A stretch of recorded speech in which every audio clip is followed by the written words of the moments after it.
السلام علیکم ورحمۃ اللہ وبرکاتہ۔ دعاؤں کا سلسلہ وقتاً فوقتاً آپ حضرات کی خدمت میں مختلف دعائیں اور اذکار پیش کیے جاتے ہیں۔ آج بھی ایک دعا آپ حضرات کی خدمت میں پیش کرنا ہے۔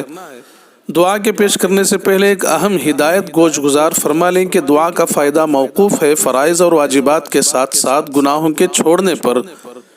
لہذا اگر کوئی گناہ بھی کرتا ہے اور وظائف بھی پڑھتا رہے تو وظائف کی پوری برکات اسے مل نہیں سکتی۔ وظائف اور طاعت کی مثال وٹامن سی کی گولی ہے اور گناہوں کی مثال زہر کی سی ہے۔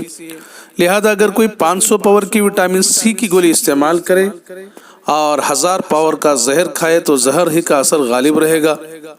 اس لیے ضروری ہے کہ دعاؤں کا اہتمام کرنے کے ساتھ ساتھ ہم گناہوں سے بچنے کا بھی اہتمام کریں۔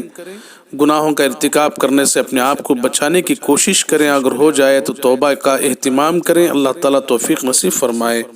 آج آپ حضرات کی خدمت میں حمد کے وہ عجیب کلمات پیش کرنے ہیں کہ جن کو سن کر فرشتے حیرت میں پڑ گئے۔ اللہ کی حمد کے وہ عجیب کلمات کہ جب اللہ کے بندوں میں سے ایک بندے نے ان کلمات کے ساتھ اللہ کی حمد بیان کی تو فرشتے پریشان ہو گئے کہ اس کا کتنا اور کیا ثواب لکھیں۔ پھر اللہ کے دربار میں گئے اور عرض کیا کہ مالک، آپ کے ایک بندے نے آپ کی ایسے کلمات کے ساتھ تعریف کی ہے کہ ہماری سمجھ میں نہیں آتا کہ اس کا کتنا اور کیا ثواب اس کے نامہ اعمال میں درج کریں۔ باوجود یہ کہ اللہ پاک سب کچھ جانتے ہیں، اس کلمے کی مزید عظمت ظاہر کرنے کے لیے اللہ نے فرشتوں سے پوچھا وہ کلمات کیا ہیں؟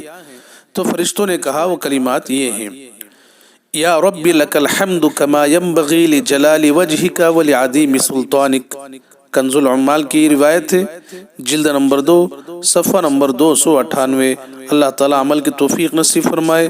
آخر دعوانا ان الحمد للہ رب العالمین۔